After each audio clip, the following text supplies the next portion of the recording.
Olá! Hoje eu e minha equipe estamos aqui para falar sobre a ética kantiana e sobre o imperativo categórico, de um modo simples e de fácil entendimento.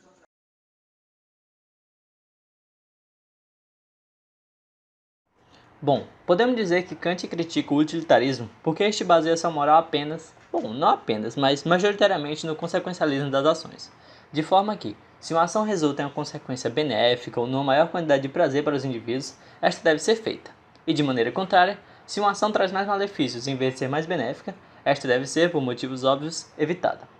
Para Kant, isto torna-se errado, pois o indivíduo que segue esta linha de raciocínio não está exercendo sua liberdade de forma total, ou seja, não está sendo autônomo, e sim sendo guiado por seus prazeres, doutrinas e por leis ou noções de outros, ou seja, está sendo heterônomo. O filósofo alemão acredita que devemos praticar as ações se estas forem corretas de maneira universal, ignorando nossos prazeres e nos levando a exercitar a nossa razão de forma a refletir sobre os atos a serem praticados, de uma forma que, se a prática desta ação for o que qualquer ser racional concluiria ser o certo, esta deve ser executada e replicada. De maneira mais simples, deve-se fazer uma ação não porque ela é simplesmente boa, mas sim porque através de um exercício da razão e de uma certa reflexão, pode-se concluir que ela é o certo a se fazer, mesmo que não traga consigo benefício algum.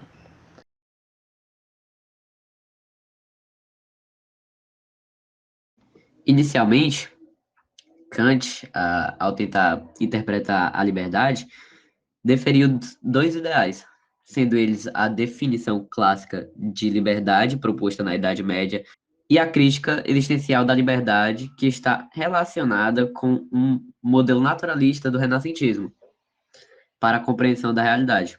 Para Kant, a liberdade é a autonomia de cumprir seu dever de acordo com as leis da natureza, né? Isto é, somos autônomos diante das nossas ações. O conceito determinado da moralidade deve ser relacionado à ideia da liberdade, sem que esta possa ser demonstrada como algo real, né?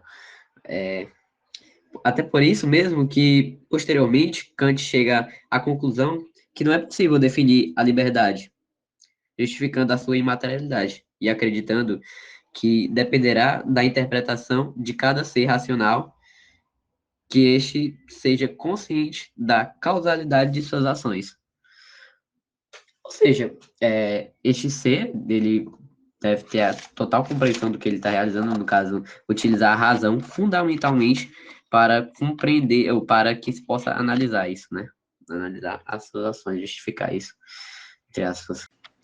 E a autonomia, segundo Kant, é o fundamento de toda a moralidade das ações humanas, consistindo na reflexão utilizando a razão, para assim possibilitar a si mesmo de ter a compreensão de ações corretas e ações incorretas, sendo considerada por Kant uma lei moral, que é válida para todos os seres racionais. E assim também conceituada por Kant, existe a heteronomia, que designa-se por ser o princípio contrário à autonomia, que foi citado anteriormente, sendo assim criticada constantemente por Kant. A heteronomia está diretamente relacionada com o desejo e com um pensamento consequencialista, isto é, visando os benefícios e evitando as consequências negativas, sendo este um instinto animal que extingue-se da razão. Ou seja, por exemplo, caso um ser racional age de acordo com a sua análise das consequências, ou ir objetivando os benefícios, este ser, para Kant, está sendo heterônomo.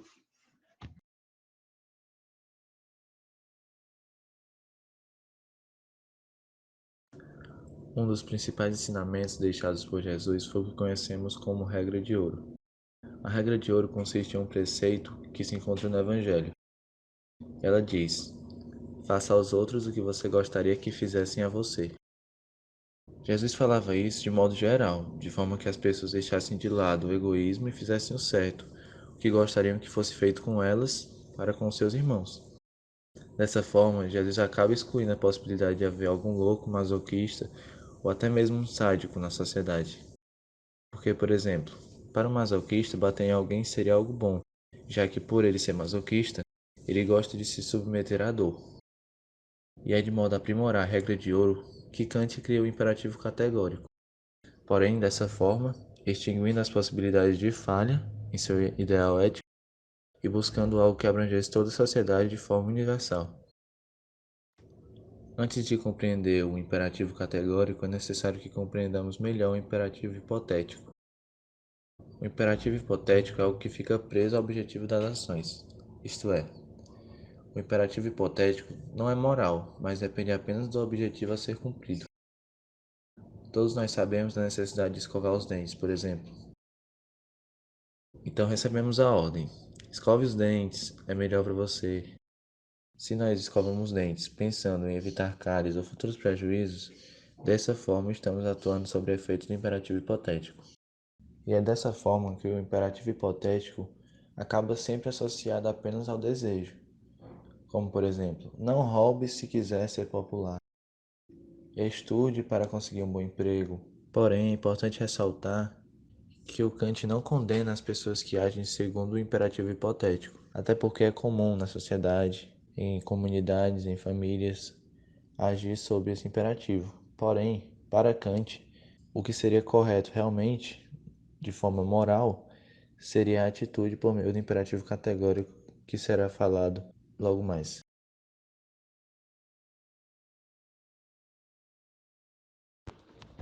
Opa, tudo bem? Eu sou o Marcos e eu vou explicar um pouco sobre o imperativo categórico. Bem, antes de mais nada, vamos começar entendendo o que significa imperativo categórico. Bem, o imperativo significa dever ou obrigação e o categórico significa algo que está claro, que está definido, que é indiscutível. E o que o Kant vai falar para a gente sobre o imperativo categórico? Bem, dentre as principais formulações de sua frase, tem uma que eu acho bastante interessante que eu gostaria de colocar em pauta, que é a seguinte: age como se a máxima das tuas ações se torne uma lei universal para todos os seres racionais. E você deve estar se perguntando, tá, não entendi nada, o que ele quis dizer com isso?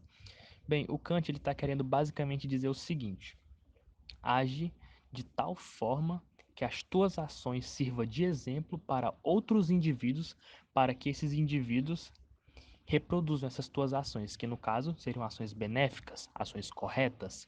E não são só alguns indivíduos, algumas pessoas. Como eu acabei de falar, tem que servir para todo mundo. É uma lei universal. E o imperativo categórico, ele é interessante porque ele não está relacionado com questões religiosas ou questões governamentais, questões políticas. Não. O imperativo categórico, ele é a capacidade do ser humano de agir segundo a sua razão em prol de ações benéficas.